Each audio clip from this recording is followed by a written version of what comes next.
নমস্কার, সুপ্রভাত। খবর দিন ভর নিয়ে আপনাদের সঙ্গে রয়েছে আমি জুনেলা।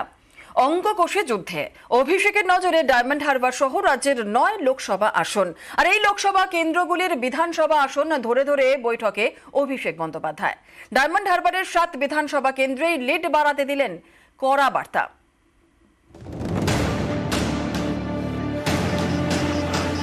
পাখির চোখ 24 বুধবার থেকে সাংগঠনিক বৈঠক শুরু করলেন অভিষেক বন্দ্যোপাধ্যায়। অভিষেকের বিশেষ নজর 9টি লোকসভা আসনে। ডায়মন্ড হারবার, দার্জিলিং, কোচবিহার, মালদা উত্তর, মালদা দক্ষিণ, ঘাটাল, বোলপুর, বীরভূম এবং ঝাড়গ্রাম। এর মধ্যে 19-এর লোকসভা ভোটে বিজেপি জেতে 4টি আসনে, তৃণমূলও 4টিতে আর কংগ্রেস 1টিতে।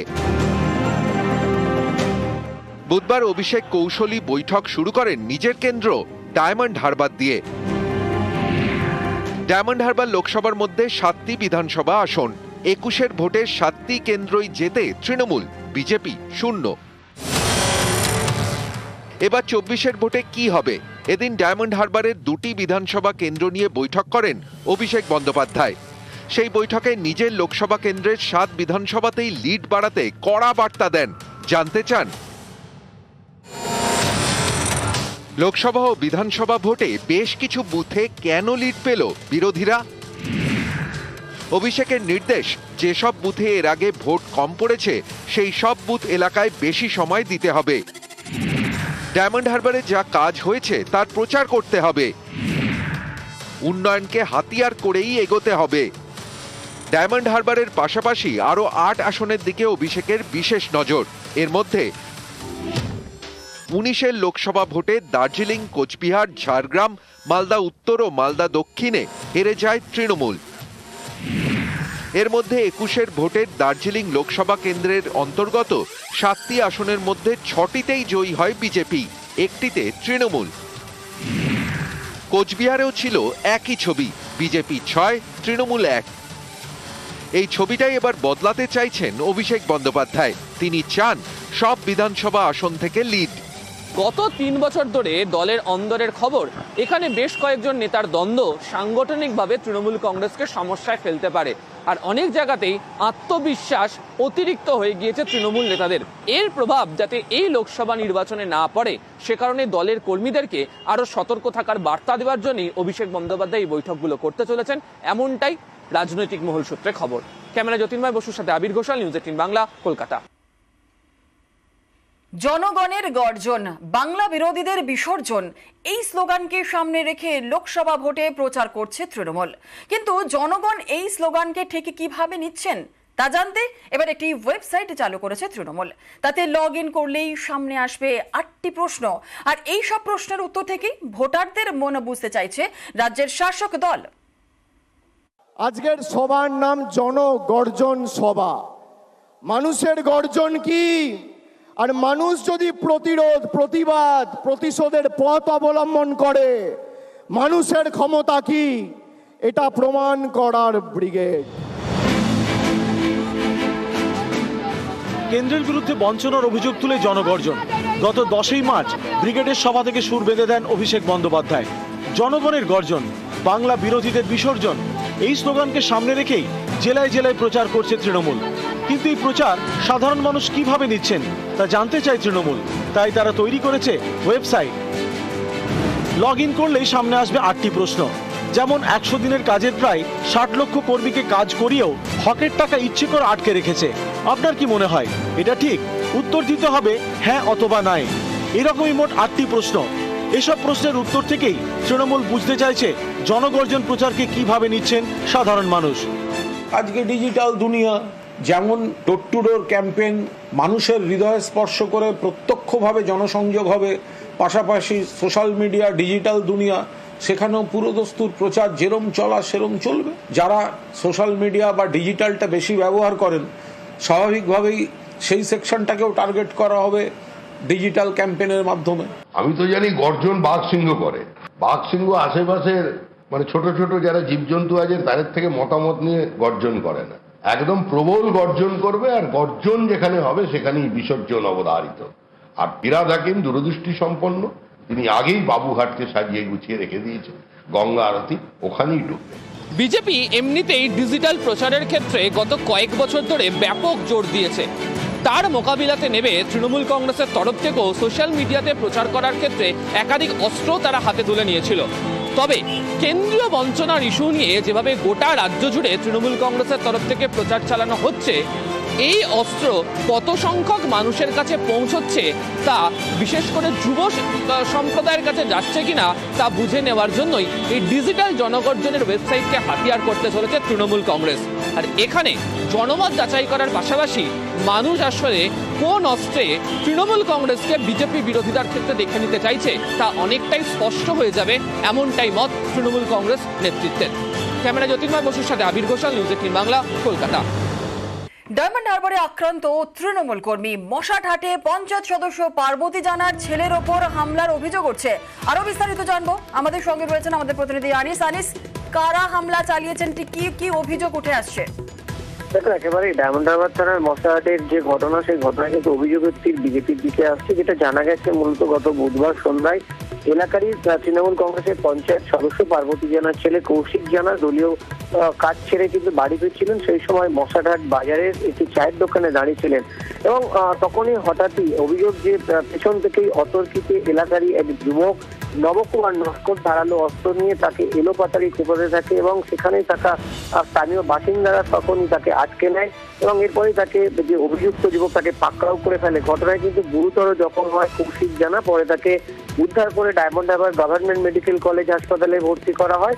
বর্তমানে সেখানেই চিকিৎসাধীন রয়েছে। তবে যে আহত যুবক অর্থাৎ কৌশিক জানার পরিবারের পক্ষ থেকে অভিযোগ করা হয় যে এলাকার সক্রিয় তৃণমূল কর্মী কৌশিক জানা এবং গত দোল উৎসবে একটি ব্যক্তিগত কারণেই ঝামেলা হয় নবকুমার নস্করের সঙ্গে। সেই আক্রোশ থেকে তার উপরে এই হামলা চালায় এবং এই ঘটনার পরেই ডায়মন্ড হারবারের যে তৃণমূল নেতৃত্ব, ডায়মন্ড হারবার বিধানসভার অবজারভার স্বামী আহমেদের নেতৃত্বে তৃণমূল নেতৃত্ব হাসপাতালে যান এবং আহত যে তৃণমূল কর্মী রয়েছে তার সঙ্গে দেখা করেন। পাশাপাশি তৃণমূল নেতৃত্বের পক্ষ থেকে অভিযোগ করা হয় যেহেতু মশারহাট এলাকায় তৃণমূলের ভালো সংগঠন রয়েছে এবং কৌশিক জানা এলাকার সক্রিয় তৃণমূল কর্মী, তাই তাকেই খুন করার চক্রান্ত করেছিল বিজেপি, এমনটা কিন্তু অভিযোগ করা হচ্ছে।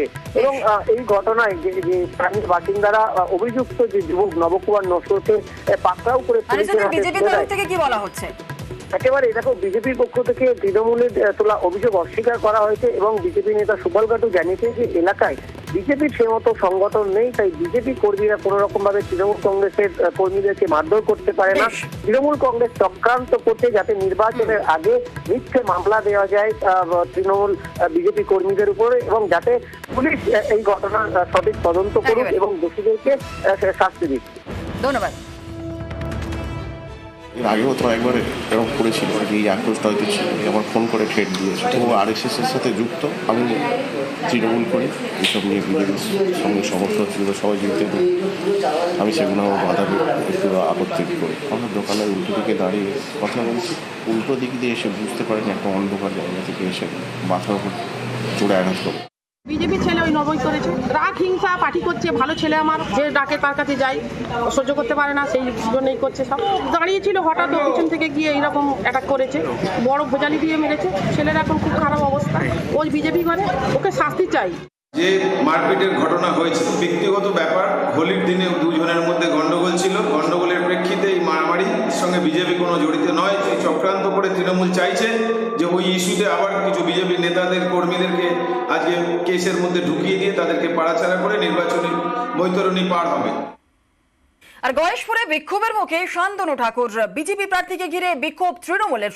বোমায় আহত ব্যক্তিকে দেখতে যান শান্তনু, আর ঠিক তখনই শান্তনুকে ঘিরে বিক্ষোভ তৃণমূলের। দুপক্ষের বচসায় উত্তেজনা চরমে ওঠে। পুলিশ এসে পরে পরিস্থিতি নিয়ন্ত্রণে আনে।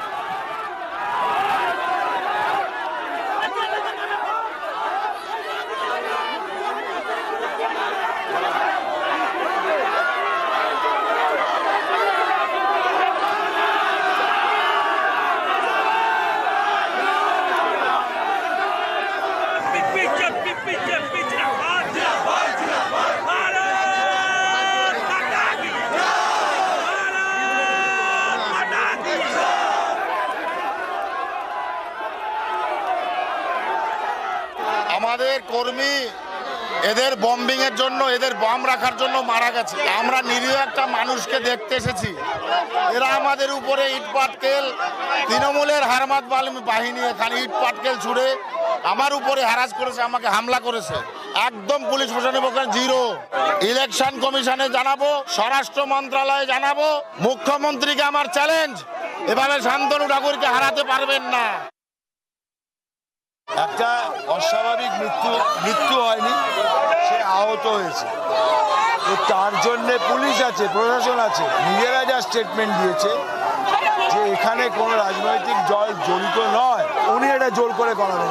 উনি এরপরে বলবেন অভিষেক ব্যানার্জি এটা করিয়েছে, চেয়ারম্যান করিয়েছে, সেটা কি মানুষ মেনে নেবে? প্রচারে বর্ধমান পূর্বে তৃণমূল প্রার্থী শর্মিলা সরকার, আর তিনি জবাব দিলেন বিজেপি প্রার্থীর কটাক্ষের। দোলের দিনে প্রচারে বেরিয়ে তৃণমূল প্রার্থী মনোরোগ বিশেষজ্ঞ শর্মিলা সরকারের উদ্দেশ্যে গানে বেঁধে কটাক্ষ করেন বর্ধমান পূর্বের বিজেপি প্রার্থী অসীম সরকার। আর কালনায় প্রচারে গিয়ে তার জবাব দিলেন তৃণমূল প্রার্থী শর্মিলা সরকার।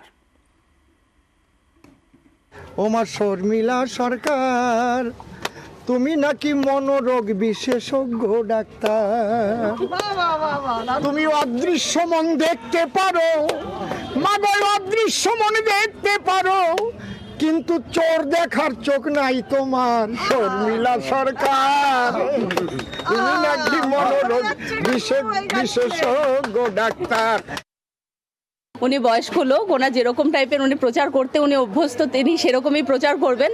আমার প্রচারটা একটু আলাদা, আমি মানুষের সঙ্গে থাকছি, তাদের সঙ্গে কথা বলছি, তাদের সুখ দুঃখের ভাগিদার হতে চাইছি, মানুষও আমাকে সেইভাবেই অ্যাকসেপ্ট করছে, গ্রহণ করছে। তো আমি তার উত্তরে কোনো কথা বলতে চাই না, কথাটা মানুষ বলবে। উনি যত করবেন আমার মনে হয় সেটা আমার জন্য ভালো হবে। চন্দ্রকোনায় তৃণমূল বনাম তৃণমূল, ভোট ঘোষণার পরেও তৃণমূলের পার্টি অফিসে তালা, আর এই নেই দলের মধ্যেই চাপান্নতর।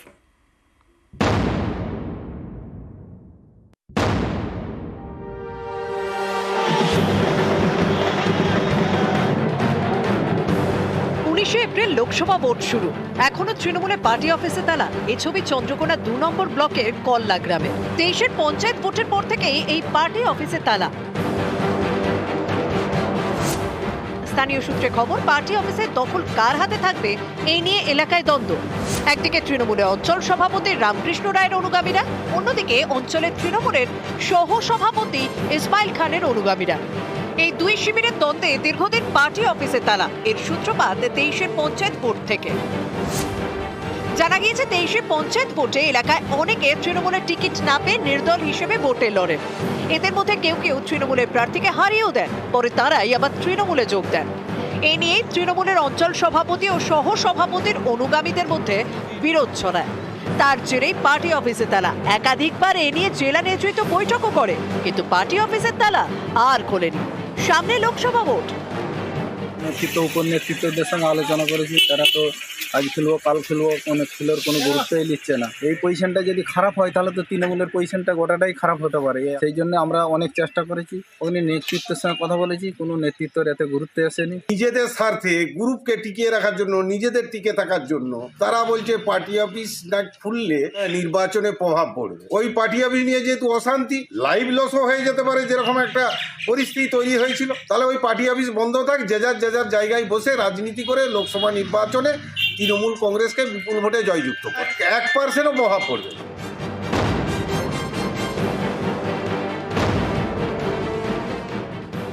পার্টি অফিস বন্ধর জন্য আগামী নির্বাচনে প্রভাব পড়ার কথা বলছে, তাদের হাতেই তো পার্টি অফিস খোলা ছিল পঞ্চায়েত ভোটে। পঞ্চায়েত নির্বাচনে আমাদের দল ওখানে হেরে গেল কেন? কিছু দুর্বৃত্ত এই ধরনের তৈরি করতে চাইছে, সেগুলো তো একটা সুরাহা হবে, কিন্তু তার মানে এই নয় যে প্রভাব পড়বে নির্বাচন।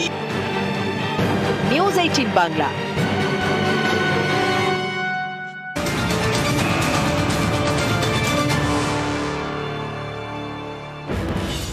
পোলেরহাটে আরাবুল ইসলামের মেয়ের বাড়িতে চুরি, বাড়ি ফাঁকা থাকার সুযোগে চুরির অভিযোগ।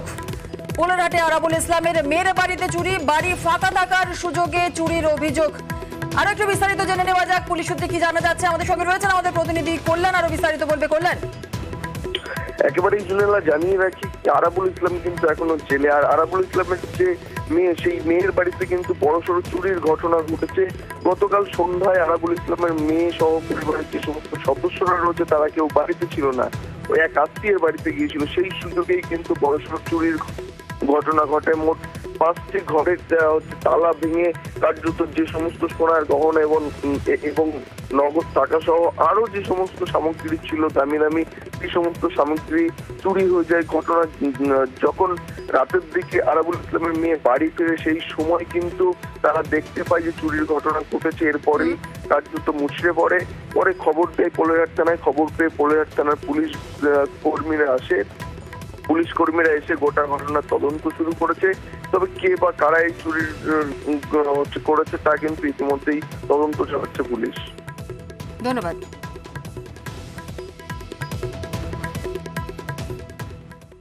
নিয়োগ দুর্নীতি মামলায় ধাক্কা ইডির, হেফাজতের বদলে জামিন তাপস মণ্ডলের। আর তাপসকে ইডি আদালতে হেফাজতের আবেদন, ইডির আবেদন নাকচ করে জামিন তাপসের।